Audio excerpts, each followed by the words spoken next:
देखिए, पुष्टि मार्ग की प्रोटोकॉलों को भी थोड़ा समझना चाहिए। यदि आप विलंब से यहां पहुंचो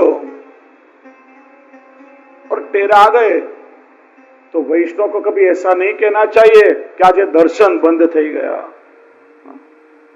दर्शन बंद हो गए, मुझे दर्शन नहीं हो, यह कभी भी नहीं कहना चाहिए।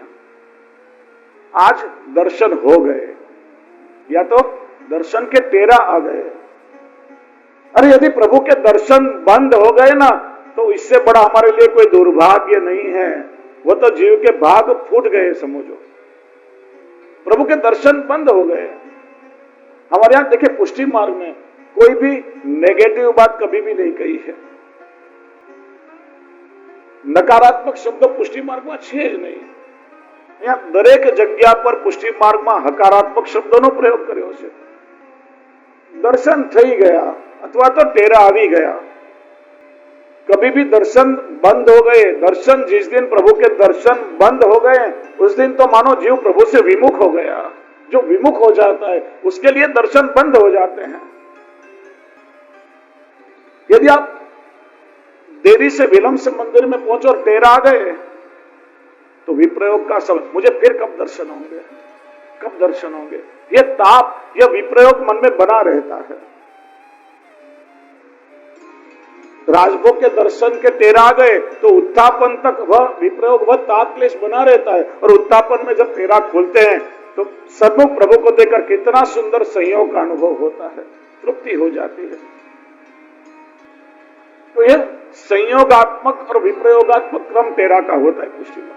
24 घंटे यदि कभी भी जाओ ठाकुर जी के दर्शन सहज हो जाए, तो कभी भी दर्शन का ताप मन में नहीं होगा,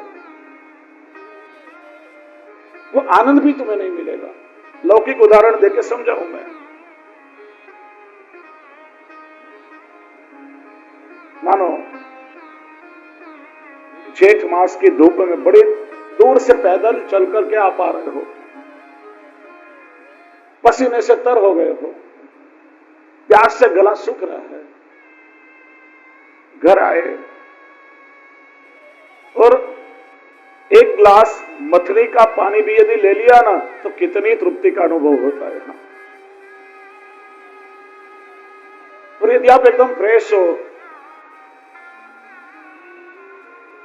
बिल्कुल प्यास नहीं लगी है, ऐसे रूम में से निकल कर कभी आ रहे हो और फ्रिज में से निकाल करके यदि कोई ठंडा शरबत भी आपके सामने रखे ना, तो भी पीने की इच्छा नहीं होगी, नहीं मुझे बिल्कुल प्यास नहीं। यदि प्यास लगी है तो सामान्य मथनी का एक ग्लास जल भी हमें अमृत के समान लगता है। और यदि प्यास नहीं है तो ठंडा या शरबत भी हमें सुख नहीं दे सकते। बस इसी प्यास का नाम विप्रयोग है। विप्रयोग के बाद जो संयोग मिलता है, तभी जीव तृप्त हो जाता है। तो इस तरह से ठाकुर जी ने अपने ऊपर माया का आवरण रखा है। मानो यदि ठाकुर जी माया का आवरण हटा दें, तो दूसरा जीव के ऊपर अविद्या का आवरण, इसलिए आसानी से प्रभु का अनुभव नहीं होता है। देखिए, कृष्णावतार हुआ तो सभी ने कृष्ण के दर्शन किए, ये बात सही या गलत है? कृष्ण के दर्शन सभी को हुए हैं, लेकिन यह साक्षात रसो वैसा परब्रह्म है, ऐसी अनुभूति हर किसी को नहीं हुई है। दुर्योधन को कृष्ण के दर्शन हुए थे या नहीं? कंस को हुए थे या नहीं? कृष्ण के दर्शन तो सभी को हुए थे, लेकिन सबने उस परब्रह्म के रूप में या रसो वैसे रूप में दर्शन नहीं किया। इसका कारण माया का आवरण। प्रभु कहते हैं कि जिस पर मैं कृपा करता हूं, वही जीव इस माया के आवरण को हटा करके और मेरे स्वरूप का दर्शन कर सकता है। मेरे स्वरूप का दर्शन सारे जगत के लिए नहीं है, मेरे स्वरूप के दर्शन केवल मेरे निज जनों के लिए है।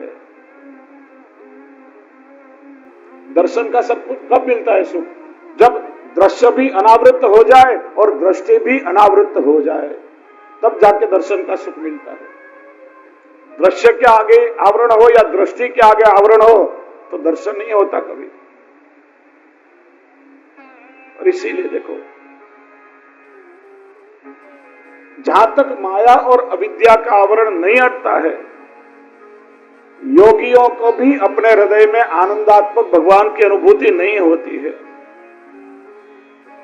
इसलिए श्री महाप्रभु जी आज्ञा करते हैं कि पुष्टि मार्ग का परम फल यही है कि ठाकुर जी के संयोग का अनुभव और विप्रयोग का अनुभव।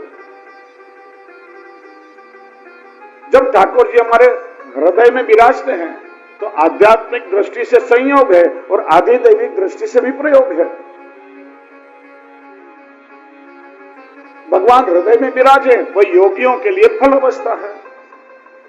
योगी प्रभु को अपने हृदय में पधराने के लिए ही तो तप करते हैं। लेकिन प्रभु हृदय में विराजे वह प्रभु के भक्तों के लिए विप्रयोग की अवस्था है, क्योंकि जो हृदय के भीतर है उसका अनुभव केवल आंतरिक रीत से होता है। और इसलिए ठाकुर जी जब अंतर्धान हो गए तो बारंबार गोपियां विनंती करती है, दयित दृश्यताम, हे दयालु कृपा करके मुझे दर्शन दो। इसलिए जो अंदर विराजता है उसका बाहर से अनुभव नहीं हो सकता। तो ठाकुर जी ने जो अपने से दूर हमें किया है वो कोई दोष के कारण नहीं, लेकिन जीव को विप्रयोग का अनुभव कराने के लिए। देखिए, भक्ति मार्ग का परम फल वेणुगीत के प्रथम श्लोक में बताया है, अक्षरवताम फल विदम न परम विदाम। एक गोपी दूसरी गोपी से कहती है, अरे सखे, इन नेत्रों से कृष्ण के दर्शन हो जाएं, वह तो नेत्रों का परम फल है। देखिए, श्रावणस्य मले पक्ष एकादशी तिथि है। अक्षणवताम का अर्थ दो प्रकार से श्री महाप्रभु जी ने किया है। अक्षणवताम यानी नेत्रों के द्वारा फल की प्राप्ति, और अक्षणवताम यानी एकादश इंद्रियों के द्वारा प्रभु की रसानुभूति।